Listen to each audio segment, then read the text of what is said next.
नमस्कार बच्चों, जय हिंद। आपके यूपी पुलिस के एडमिट कार्ड आ गए। तो अब आपको, अब चूंकि अब कितना टाइम है,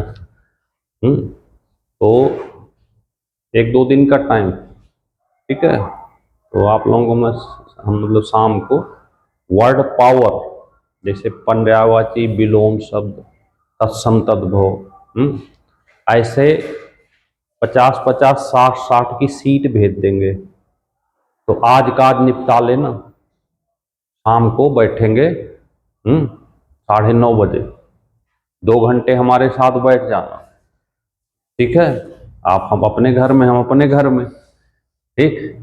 तो एक सीट भेजेंगे, आधे घंटे का टाइम मिलेगा, ठीक है। फिर दूसरी भेजेंगे आधे घंटे का, फिर तीसरी आधे घंटे का। इस तरह से जितना वर्ड पावर है, एकदम इम्पोर्टेंट, कोशिश करेंगे कि उससे बाहर ना जाने पाए पेपर। इतना अगर कर लेते हो तो हिंदी में वर्ड पावर की समस्या नहीं है। और एज ए टेस्ट टाइप भेजेंगे, तो फॉलो करना उसको, बैठ जरूर जाना।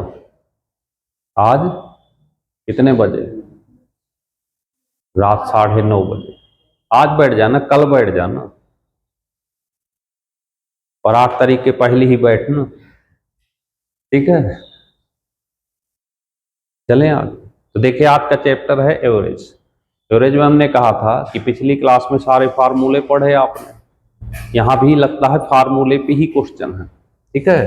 तो ध्यान से देखना। 1 से 81 तक, कहां तक? 1 से 81 तक। ये देखिए, ये लिखा हो 1 से 81 तक, यानी 1 से और 81 के बीच की विषम संख्याओं का औसत बताना, ऑड नंबर, ठीक है। तो याद रखना कि जब ये कहे कि 1 से और कहां तक, 81 तक, तो 81 तक का मतलब 81 तक नहीं हुई, 81 तक, 1 से 81 तक। तो 81 का मतलब होता है कि उसको अगर लेते हैं 81 भी लेते हैं, तो भी आपकी यहां देखिए, इसमें से एक कम कर लो, कितना हुआ? 80। 80 का आधा कर दो, तो इसका मतलब है इसके और इसके बीच में कितने इवन नंबर बने? 40 बने। बने। और एवरेज आप जानते हैं कि इवन नंबर का अगर एवरेज निकालना है डायरेक्ट, तो इसमें 1 प्लस कर दो, क्योंकि फार्मूला तो n+1 ही होता है, नहीं। तो यहां पे हम 40 + 1 कर लें तो आंसर आ जाएगा 41। कितना आ गया? 41। इस तरह से बड़े आराम से करना क्वेश्चन। क्लियर हो गई बात? चलिए, बाद में लिख लेना, समझ लेते हैं पहले। ये देखिए, अब यहां पे भी उसी तरह का क्वेश्चन है। 1 से 40 तक, कहां तक? 1 से 40 तक विषम संख्याओं का। तो देखिए, 1 से कहां तक? 40 तक। इसका मतलब है कि इसके इसके बीच की बात कर रहा है वो। तो 40 लास्ट अगर इवन नंबर हो और ओड का औसत बताना हो, किसका? ओड का, विषम का। तो क्या करना, पहले इसको आधा कर लो, कितना आ गया? 20। बस 20 आंसर हो जाएगा, क्योंकि ओड नंबर का एवरेज तो n ही होता है। क्या होता है? n ही होता है। तो n का मतलब 20 ही हो गया, तो आंसर भी आ गया 20। समझ रहे हैं? क्लियर हो रही बात? चलें आगे। तीसरा, अब लिखा है कि 19 क्रमागत सम संख्याओं के वर्गों का औसत। अब स्क्वायर का एवरेज इवन नंबर का बताना है, तो इसके लिए फार्मूला याद कर लेते हैं। कौन सा बताओ तो सान्या जरा। हाँ जी, वर्गों का देखें कितनी तैयारी है आप सबकी। औसत किसका? सम का।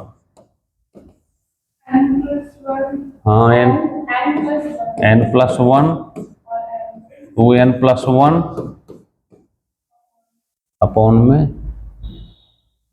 Rn भाई हैं 6 है, मजा नहीं है। देख रहे हैं 8 तारीख को पेपर। बहुत अच्छा हम क्लास पढ़ा चुके हैं, पहले भी नहीं पढ़ा एवरेज। क्या होगा फिर बताओ, तभी से हम कह रहे थे ना कि भैया क्लास के साथ चलो, है ना। तो बट्टे 3 और यहाँ पे 2, 2/3 n+1 2n+1, ठीक है। तो बस यहाँ पे 2/3 n की जगह क्या रखना है 19, 19 और 1 20, 19 दूनी 38 और 1 39, 3 से काट दें 13, 13 दूनी 26 दूनी 52 और ये आ गया 500।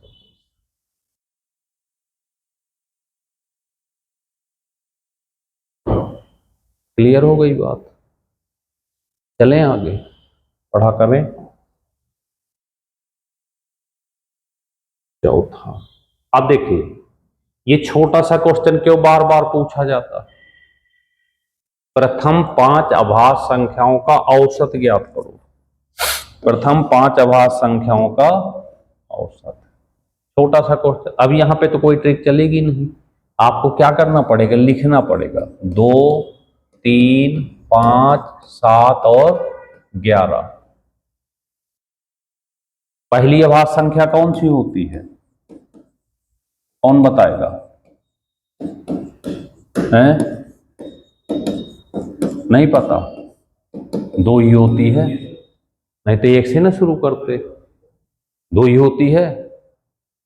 यही एक ऐसी संख्या जो सम के साथ अभाज्य है, सम के साथ अभाज्य। तो ये जोड़ देंगे तो योग बन जाएगा। क्या बन जाएगा, योग। अगर इसको हम 5 से डिवाइड कर दें तो अब ये बन जाएगा औसत, क्योंकि औसत कहीं भी पूरे औसत में ये लाइन चलती है। इसको तो बिल्कुल बैठा लो दिमाग में, योग बटे संख्याएं, ये पूरे उसमें चलती है, किसमें, चैप्टर में। यही तो है मेन औसत, योग बटे संख्या। अगर योग निकालना हो तो इससे मल्टीप्लाई कर दे। बात क्लियर हो गई। तो बस इसको जोड़ दो, 3 तुम 28 का 5 से डिवाइड करो, 5 पंचे 25, 5 पॉइंट आंसर आ गया। बात क्लियर हो गई। ये बहुत इंपॉर्टेंट क्वेश्चन है और यहीं से बन के जाते हो आप सब। ये देखिए ये है, कितनी संख्याएं लिखी हैं, 10। 10 संख्याओं का औसत कितना है, 7 है। ध्यान से देखना, 10 संख्याओं का औसत कितना है, 7। यदि प्रत्येक संख्या को 12 से गुणा करें, 12 से गुणा करें, तो यहां 3 टाइप हो सकते हैं। 12 से क्या करें, यहां तो कह रहा है गुणा करें। ये नहीं कह सकता कि प्रत्येक संख्या में 12 जोड़ें, नहीं कह सकता। ये नहीं कह सकता कि प्रत्येक संख्या में 12 घटाएं। ऐसे कुछ भी बोले तो जो भी बोले क्या करे, और आपको नया औसत बताना हो, क्या बताना है, नया औसत। तो आपको क्या करना है, ये जो पुराना वाला है इसको ले लेना और जो भी चीज कहे वही कर देना। यहां पे क्या कह रहा था, गुणा करो, तो बस आंसर आ गया 80। बस इतनी सी कहानी है ना। मैथ केवल रिवाइज मांगती है और कुछ नहीं। एक एक क्वेश्चन को इनको 10-10 बार लगाते रहो, पर हम चूक जाते हैं, फिर पेपर आ जाता। सोचते तो बहुत कुछ है पर वो सोचने में ही सारा समय निकल जाता है ना। इसलिए रिवाइज करें, मेहनत करें, देखते हैं आगे।